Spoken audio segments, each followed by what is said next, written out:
Bismillahirrahmanirrahim. Assalamu alaikum dear viewers. It's Ikra Khan over here welcoming you on a behalf of Maths Box. I'm here to proceed the lectures of PPSC Lecturer Math 2017. I'm going to discuss question number 61 to 64.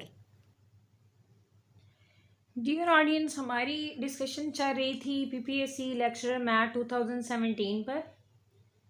अभी तक हम लोग आपको 60 MCQs जो हैं वो along with solution provide कर चुके हैं. और एक और बात बताती चलूँ कि यहाँ पर PPSC लेक्चरर मैथ 2017 के 64 ही क्वेश्चन जो हैं वो मंजर आम पर आए हैं, तो उनके सारे सोल्यूशन हमने प्रोवाइड कर दिए हैं. तो आज की जो वीडियो होगी वो बहुत ज़्यादा इंपॉर्टेंट होगी इस पॉइंट ऑफ व्यू से कि जो नेक्स्ट वीडियो आएगी वो हम आपके कमेंट्स को एनालाइज करते हुए मींस एनालिसिस के बाद डिसाइड करेंगे कि 2015 का पेपर पहले सॉल्व करेंगे या 2011 का पेपर सॉल्व करेंगे. तो लेक्चर की तरफ मूव करने से पहले रिक्वेस्ट मेरी उन लोगों से जिन्होंने अभी तक मैथ्स बॉक्स को सब्सक्राइब नहीं किया, प्लीज़ बेल आइकन को प्रेस कर दें और थम्स अप का बटन प्रेस करने के बाद कमेंट सेक्शन में आके हमें आज लाजमन बताएं कि आप नेक्स्ट पेपर कौन सा चाहते हैं, ताकि हम उसका एनालिसिस करें और देखें कि कितनी रेशो है जो 2015 का पेपर चाह रही है और कितनी रेशो है जो 2011 का पेपर चाह रही है. तो आज की वीडियो में लाजमन आपने कमेंट सेक्शन में आना है ताकि आपकी विश के मुताबिक अगला पेपर सेलेक्ट किया जाए. तो चलते हैं क्वेश्चन नंबर 61 की तरफ. आज हम डिलीवर करेंगे क्वेश्चन नंबर 61 से 64 और 64 ही क्वेश्चंस आपके मंजर आम पर आए हैं PPSC लेक्चरर मैथ 2017 के. अगर किसी के पास और क्वेश्चंस हों तो हमें मेल कर दें, हम उसकी वीडियोस बना के आपको बेहतर सोल्यूशन प्रोवाइड कर देंगे इंशाल्लाह. तो चलते हैं क्वेश्चन नंबर 61 की तरफ. तो question number 61 from the paper of PPSC lecturer math 2017 आपके पास था degree and order of differential equation 1 + y prime square equals to y is option number A 1 and 2, option number B 1 and 1, option number C 2 and 1, option number D 2 and 2. MCQs की option की तरफ जाने से पहले आपको जिन बातों का पता होना चाहिए वो सबसे पहले आपको पता होना चाहिए कि डिफरेंशियल इक्वेशन आपके पास क्या होती है. सीक्वेंस होता है ना, आप पहले डिग्री डिफाइन नहीं कर सकते, आप ऑर्डर पहले डिफाइन नहीं कर सकते. सबसे पहली चीज जो आपको पता होनी चाहिए डिफरेंशियल इक्वेशन क्या है, ठीक है. सेकंड नंबर पर आपको ये पता होना चाहिए कि ऑर्डर क्या है, और थर्ड नंबर पर फिर जाके आप डिग्री की डिस्कशन करते हैं. अगर आपको डिफरेंशियल इक्वेशन का नहीं पता, ऑर्डर का नहीं पता, तो डिग्री तो बहुत दूर की बात है. तो पहले चलते हैं कि डिफरेंशियल इक्वेशन आपके पास क्या होती है. तो डिफरेंशियल इक्वेशन आपके पास क्या होती है, इक्वेशन दैट रिलेट्स वन और मोर फंक्शंस एंड देयर डेरिवेटिव्स. तो यहाँ पर इसको नाम डिफरेंशियल इक्वेशन डेरिवेटिव्स की रिस्पेक्ट से दिया जाता है. आम अल्फाज में एक ऐसी इक्वेशन जिसमें आपके पास मुख्तलिफ किस्म के डेरिवेटिव्स हों, फर्स्ट ऑर्डर सेकंड ऑर्डर, जिस ऑर्डर का मर्जी हो, लेकिन डेरिवेटिव होना ज़रूरी होता है. इसकी एग्जांपल आपके पास ये सामने ही लिखी हुई है, ठीक है. अब बात है दूसरी कि ऑर्डर क्या होता है, ठीक है. What is order and degree. Order basically आपके पास जो हाईएस्ट डेरिवेटिव इन्वॉल्व होता है किसी भी डिफरेंशियल इक्वेशन में, उसको हम क्या कह देते हैं, order. Highest derivative present in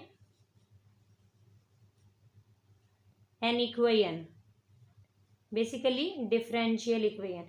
differential equation में लिखा हुआ है ना कि वन और मोर फंक्शन एंड देयर डेरिवेटिव्स. तो जरूरी नहीं है कि सिर्फ एक ही डेरिवेटिव हो, ज्यादा सारे डेरिवेटिव हो सकते हैं. 1 हो सकता है, 7th डेरिवेटिव हो सकता है, 10th डेरिवेटिव हो सकता है. तो उनमें से जो सबसे बड़ा वाला डेरिवेटिव होगा वो उस डिफरेंशियल इक्वेशन का ऑर्डर कहलाएगा. नेक्स्ट टर्म जो आपको पता होनी चाहिए वो है आपके पास डिग्री. कि डिग्री आपके पास क्या है, डिग्री बेसिकली हाईएस्ट डेरिवेटिव का जो एक्सपोनेंट होता है या पावर होती है, मतलब पावर ऑफ हाईएस्ट डेरिवेटिव और आगे आप लिख लीजिएगा इन अ डिफरेंशियल इक्वेशन। ठीक है,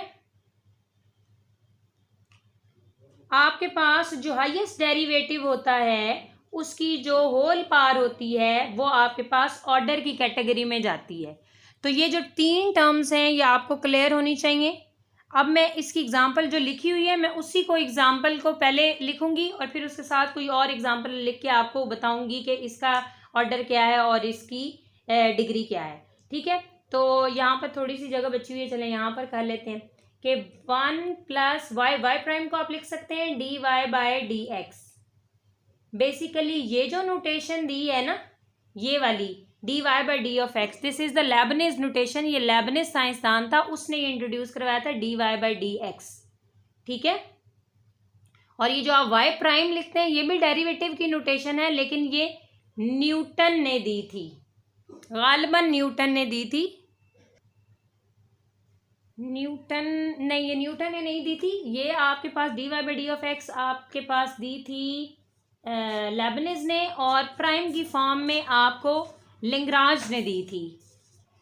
और न्यूटन ने तो खाली y लिख दिया था कि जी डेरिवेटिव आपका y से रिप्रेजेंट होगा, जो उसने आयलर के ही काम को आगे प्रोसीड किया था, तो वो हम इस्तेमाल नहीं करते। तो ये जो प्रेजेंटेशन है वो आपको लेबनिज ने दे रखी है, और प्राइम वाली जो रिप्रेजेंटेशन है वो आपकी लेबनिज ने उसने दे रखी है लेंग्राज ने। This is represented by Lagrange while this is represented by Leibniz. और ये जो खाली y है ये न्यूटन ने कहा था कि जी y लिखा हो तो क्या उसका नाम है, उसको हम डेरिवेटिव मानेंगे। पर ये भी आपके पास MCQs आ जाते होते हैं इंटर के लेवल पर। ठीक है, इंटर की बुक से है बेसिकली। तो यहाँ पर इसको चलो प्रोसीड करते हैं, डिस्कशन कहाँ से कहाँ चली गई। इसलिए मुझे लगा कि ये भी बता देना ज़रूरी है, हो सकता है कि कोई क्वेश्चन आ जाए। अब अगर आप इस इक्वेशन का एनालिसिस करें तो आपको नज़र ये आ रहा है कि सबसे बड़ा डेरिवेटिव यहाँ पहला ही है। ठीक है, तो इस इक्वेशन का जो आपके पास ऑर्डर होगा, हाईएस्ट डेरिवेटिव 1 है तो ऑर्डर इसका 1 होगा। ठीक है, और उस हाईएस्ट डेरिवेटिव की जो होल पावर है, उस हाईएस्ट डेरिवेटिव की होल पावर आपके पास ये 2 लिखा हुआ इंडेक्स जो पावर है वो 2 है। मतलब ये जो गिवन डिफरेंशियल इक्वेशन है इसका ऑर्डर आपके पास 1 है और इसकी डिग्री आपके पास 2 है। आपको पता चल गया order is 1 and degree is 2। अब ये नहीं करना कि ऑर्डर 1 और 2 तो आप ऑप्शन नंबर 1 को क्लिक कर आए। ऑप्शन नंबर 1 गलत है। क्यों? क्योंकि आपने यहाँ पर ऑर्डर पहले लिखा हुआ है और डिग्री बाद में, जबकि उसने क्वेश्चन में आपसे पूछा है कि डिग्री एंड ऑर्डर, के पहला आंसर आपका डिग्री का होना चाहिए, दूसरा आपका ऑर्डर का होना चाहिए। ये क्वेश्चन थोड़ा सा उसने ट्रिक छोड़ दी है। वैसे तो देखने में आसान है कि ऑर्डर और डिग्रीज हम लोग निकाल लेंगे, लेकिन यहाँ इस तरफ हम लोग ध्यान नहीं देते कि पहले उसने अगर डिग्री लिखी है तो यहाँ पर ऑप्शन में पहला आंसर आपका डिग्री वाला होना चाहिए। तो डिग्री आपके पास 2 है, मतलब पहली ऑप्शन तो नहीं हो सकती क्योंकि इसमें डिग्री 1 है, इसमें भी डिग्री 1 दी हुई है। तो आपका आंसर फिर इन दोनों में से होगा। यहाँ पर देखें ऑर्डर 1 है और डिग्री 2 है, तो मतलब ऑप्शन नंबर सी आपके पास करेक्ट है, ऑप्शन नंबर डी गलत है। तो ये थोड़ा सा आपने ध्यान देख लेना है कि दे लेना है कि क्वेश्चन में सीक्वेंस क्या उसने बताया हुआ है, उसके मुताबिक आपने आंसर क्लिक करना है।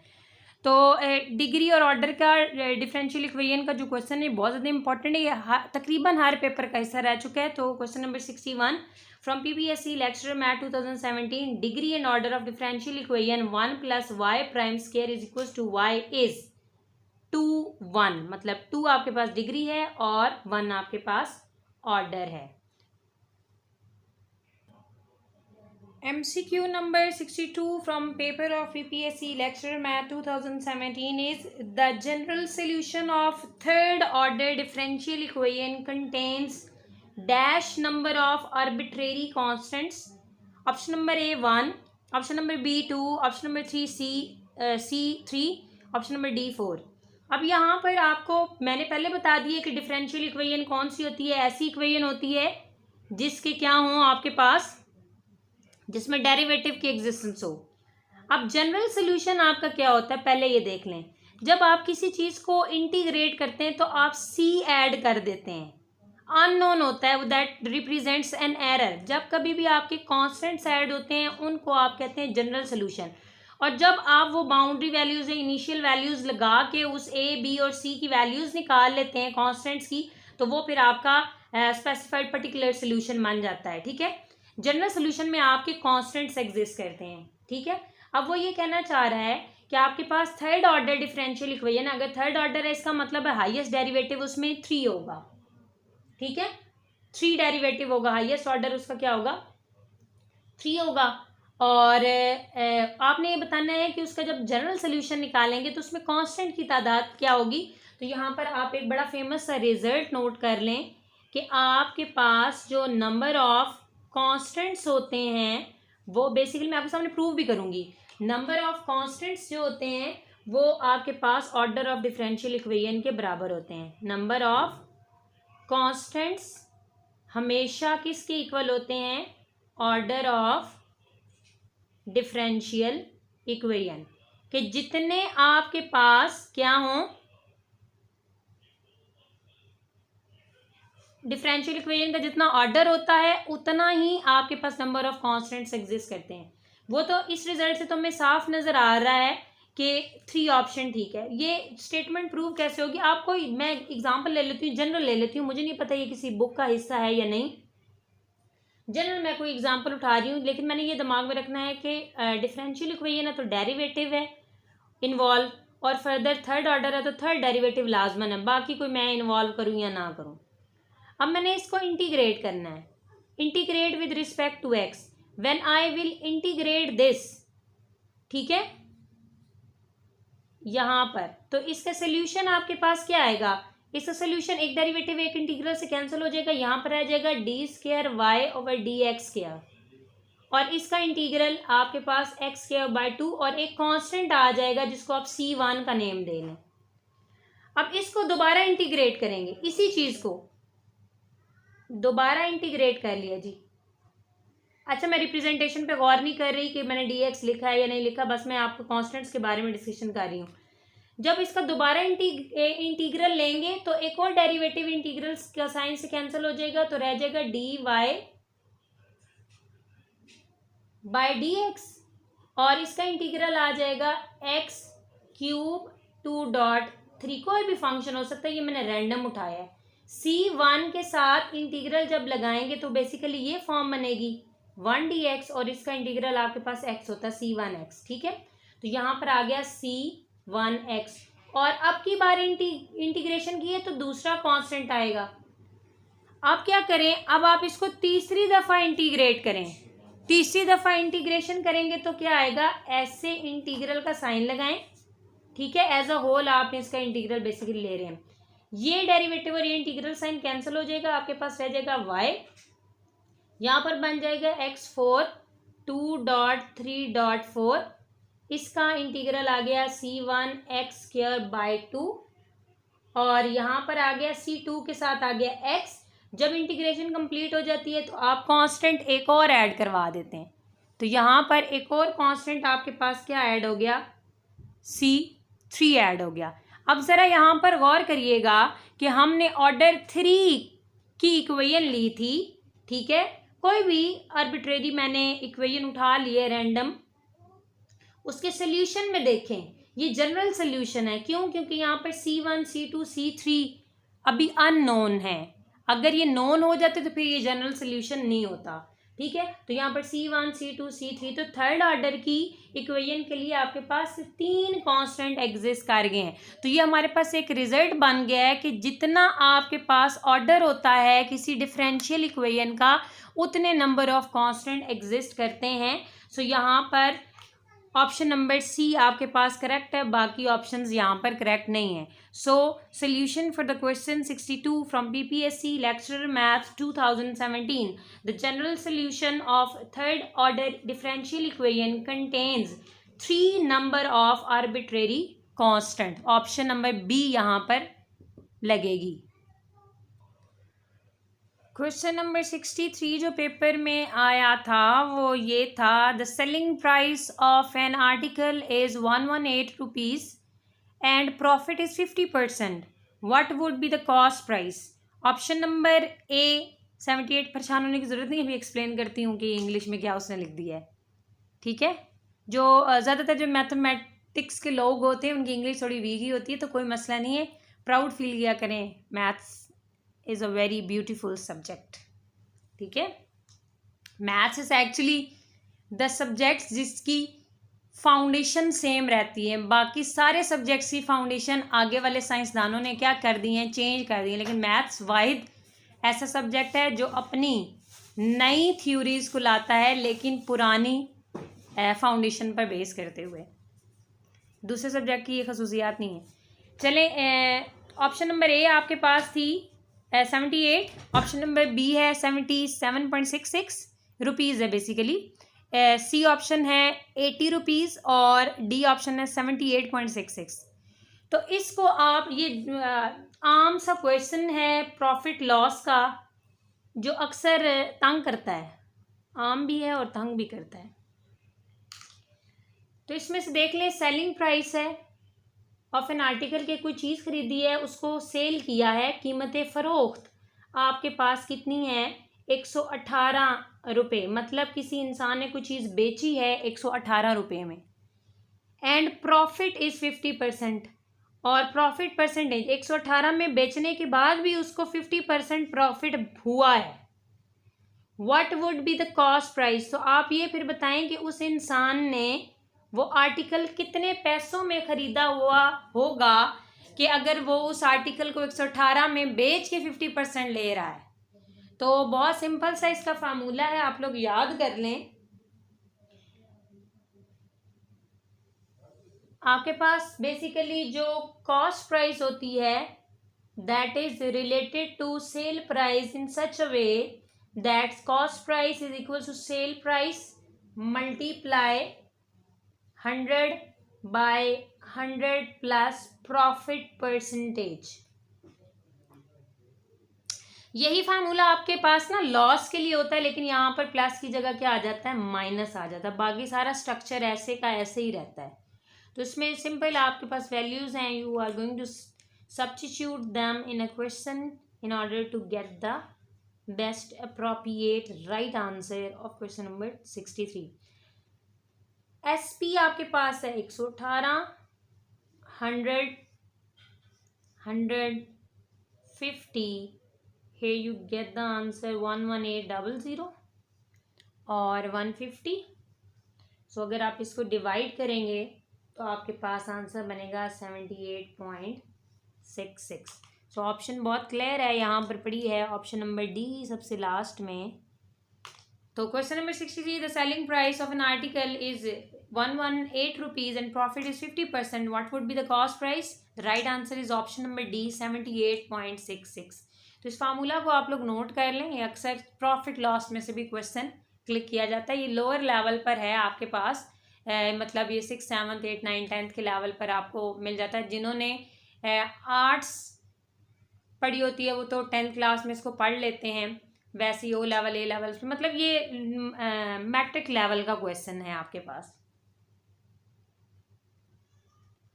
तो मूव करते हैं पीपीएससी लेक्चर मैथ 2017 के लास्ट क्वेश्चन की तरफ। वो आपके पास क्या है, लास्ट क्वेश्चन होते 80 क्वेश्चन ये मैथ्स के, लेकिन मैंने पहले बताया है लेक्चर के स्टार्ट में कि मंजर आम पर पेपर लीक आउट नहीं होता है पीपीएससी का।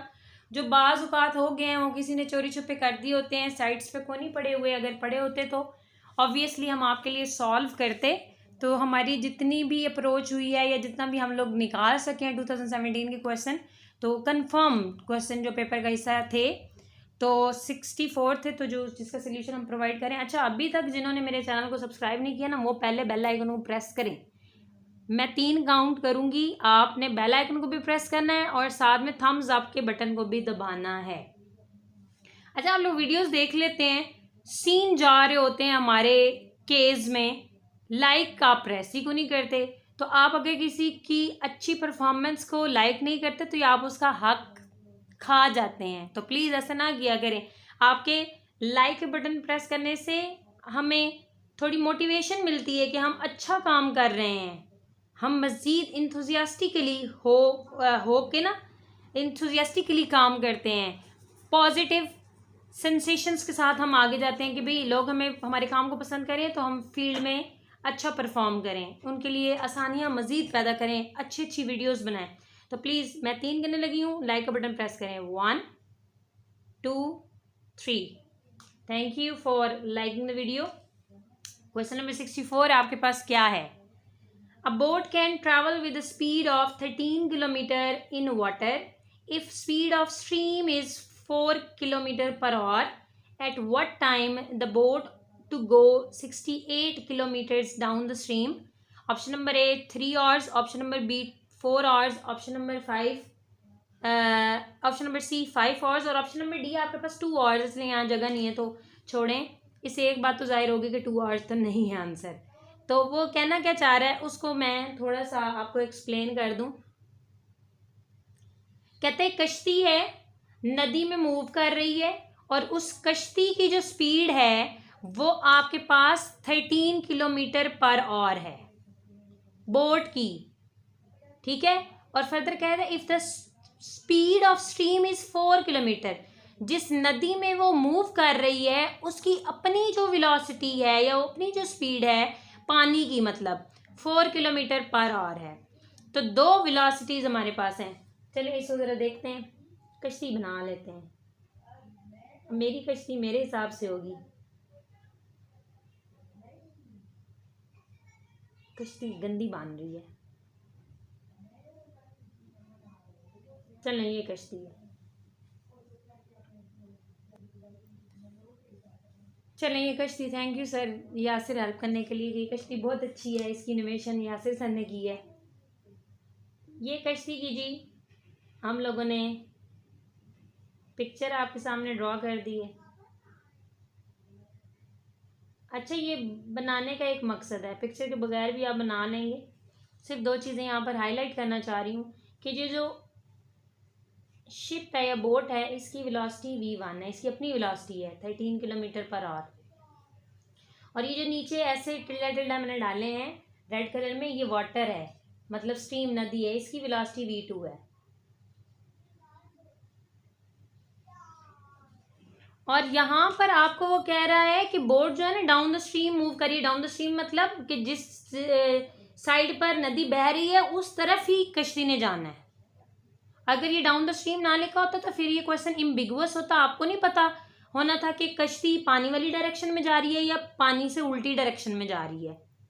ठीक हो गई बात। तो डाउन द स्ट्रीम का मतलब है जिस डायरेक्शन में आपकी नदी बह रही है उसी ही डायरेक्शन में आपकी कश्ती जानी है। ऑब्वियसली जो नदी की वेलोसिटी होगी और जो कश्ती की वेलोसिटी होगी वो एड अप हो जाएंगी क्योंकि डायरेक्शन सेम है, ठीक है। तो आपने यहाँ से क्या आखिर किया कि v जो है वो बेसिकली v1 और v2 का मजमुआ है, एडिशन है। 13 + 4